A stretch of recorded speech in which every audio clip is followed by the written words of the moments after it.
Hello les stretchies, ici Mélie, ta copine de souplesse, et je te souhaite la bienvenue dans cette vidéo spéciale grand écart facial. Je vais te donner quelques secrets pour que enfin tu puisses toucher ce grand écart facial. Certains vous diront que le grand écart latéral est plus facile, d'autres vous diront que le grand écart facial est plus facile, mais moi je trouve que le grand écart facial il est quand même assez compliqué. Dis-moi en commentaire si t'es d'accord, mais t'inquiète pas, j'ai des astuces. Je sais que tu vas me dire ouais mais il y a des gens ils peuvent pas avoir le grand écart facial parce que à cause de la structure de leurs os, etc.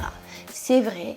C'est ce qu'on dit, mais je suis quand même convaincue que tu peux t'en rapprocher très fortement et que donc c'est une raison pour suivre mon guide et mes astuces. Bon déjà, il faut que tu saches qu'il y a deux types de grand écart. Tu as le grand écart en mode gymnastique où tes genoux vont regarder le sol et tu as le grand écart en mode danse où tes genoux ils regardent le plafond.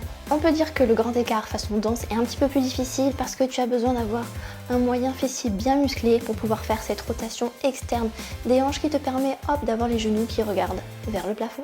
Qu'est-ce qu'on fait travailler quand on fait le grand écart facial? Quelles sont les articulations impliquées dans cette figure? Eh bien tu as les articulations de la hanche, du genou, des chevilles, au niveau des muscles, et bien majoritairement les adducteurs, les ischios et aussi on ne néglige pas le popotin avec le moyen fessier parce que le moyen fessier c'est lui qui va nous permettre de bien ouvrir les jambes et de faire cette rotation externe des hanches pour avoir un joli grand écart facial.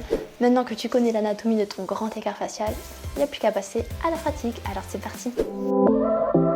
On commence par le commencement avec un échauffement bien dynamique. Ça peut être des montées de genoux, ça peut être des jumping jacks, tu peux même courir si tu adores courir, au moins tu es sûr que ça va bien te réveiller. Ensuite, une fois que j'ai fait ça pendant une bonne minute chaque exercice, j'aime bien faire des rotations pour réveiller mes hanches. Et ensuite, je me mets sur le tapis, j'écarte les jambes, alors pas trop non plus d'accord, c'est l'échauffement, et tu plies et tu tends la jambe. Petite pause, si tu t'abonnes pas à ma chaîne, t'auras jamais ton grand écart. Je rigole. En tout cas, moi je te donne plein d'astuces et de conseils, alors abonne-toi, en route vers les 100 000. Maintenant qu'on est bien échauffé, on peut passer à l'ouverture de hanche. Pour ça, j'aime bien faire des grands pliés. Tu vas pointer les pieds vers l'extérieur et tu vas descendre les fesses le plus bas possible.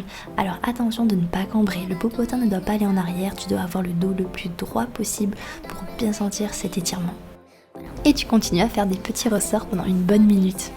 Ensuite, j'aime bien faire un jazz split, donc c'est un demi-écart, et tu relâches en avant, tu inspires bien, et quand tu relâches, tu souffles, tu essayes de détendre tout le haut du corps, il n'y a que tes jambes qui travaillent. C'est plus facile à dire qu'à faire, je sais, mais c'est l'intention qui compte. Comme je te l'ai expliqué tout à l'heure, il faut aussi étirer les ischio-jambiers. Alors personnellement, c'est pas ce que je préfère étirer, mais il faut le faire. Alors là, tu vois, je suis assise, je tends la jambe et je la ramène vers la poitrine le plus près possible et j'essaye de la tendre. Contracte le quadriceps pour essayer d'avoir la jambe le plus tendue possible. Et tu peux également faire la fente inversée. Et pour avoir un étirement encore plus intense, tu peux fléchir le pied et le ramener vers toi. Et là, tu vas sentir que ça tire sous le genou, à l'arrière de la jambe. Aïe aïe aïe, mais c'est pour ton bien. Et comme je t'ai dit, on doit étirer les fessiers. Ben oui, les fessiers c'est très important pour pouvoir ouvrir les jambes et faire cette rotation externe. Donc pour étirer nos petits fessiers, tu t'assois tranquillement, tu ramènes la jambe pliée en angle droit vers la poitrine et tu vas sentir les fesses travailler. Surtout n'oublie pas de respirer pour bien oxygéner les muscles, ça te fera le plus grand bien. Un autre étirement que j'aime bien faire pour les fessiers, je me mets debout, je pose la cheville sur le genou, je plie un peu la jambe comme ça et je vais en avant.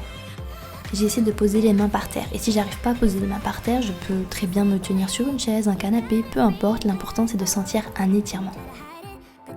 Pour avoir ton grand écart rapidement, tu dois le travailler de manière active. Là tu vois, je te propose un exercice qui en plus te fera travailler les abdominaux.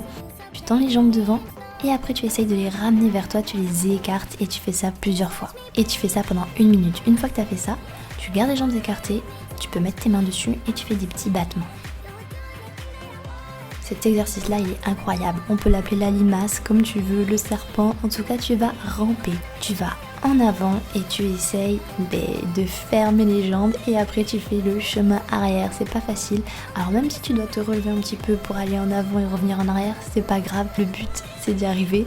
Et si tu n'y arrives pas de suite, ça viendra. On finalise notre entraînement grand écart facial contre le mur. Alors tu colles bien les fesses contre le mur, hein, sinon c'est tricherie. Et tu écartes les jambes et tu restes aussi longtemps que tu veux. Ça peut être le temps d'une musique que tu aimes, ça peut être 10 minutes. Bon, tu fais comme tu veux, ça ne te fait pas mal, hein, d'accord ? Et bravo, après tous ces efforts, tu as bien mérité un bon massage du cuisse. Alors n'hésite pas à secouer les jambes, à te faire un petit massage, ça te fera le plus grand bien. Maintenant, tu sais ce qu'il te reste à faire pour avoir ton grand écart facial. Alors applique tous ces conseils, fais ces exercices et tu verras, tu vas progresser. Ciao, ciao, ciao!